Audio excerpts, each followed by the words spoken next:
Velkommen til en lille produktpræsentation fra Photohouse. Her skal vi se på et lille, temmelig lækkert produkt, som hedder Freeloader, som er en solaroplader til blandt andet mobiltelefoner, Playstations eller anden form for elektronisk udstyr. Det kan også være navigationsudstyr, når man er ude og rejse. Lad os se, hvad selve pakken den indeholder. Her har vi så selve Freeloaderen. Den lægger vi lige der. Og så er der sandelig også en masse kabler med. Rent faktisk er der stik med i den her til 21 forskellige mobiltelefoner. Det er faktisk simpelthen meget. Selve Freeloaderen virker sådan, at man skiller den ad. Det her, det er faktisk hjernen i den. Det er batteriet. Det her, det er solarcellerne. Og dem placerer man ganske enkelt sådan der.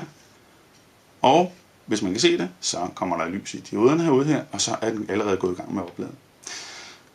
Selve batteriet her kan oplades til ca. 1 ampere-time, og det betyder, at det er ingen sag at putte strøm på en mobiltelefon som den her.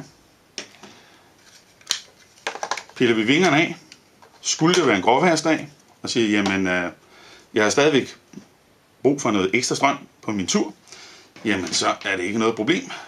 Så er der sandelig et USB-stik i den. Det sætter man i, og så man bruger i ens PC. Og så oplader man selve batteriet her, og så kan man nøjes med at tage batteriet med på turen. Så har man en ampere-time ekstra klar til mobiltelefonen eller til Playstation. Og samle den, det er også temmelig elegant. Sådan. Så er den pakket sammen igen. Tak fordi du så med og kom snart igen.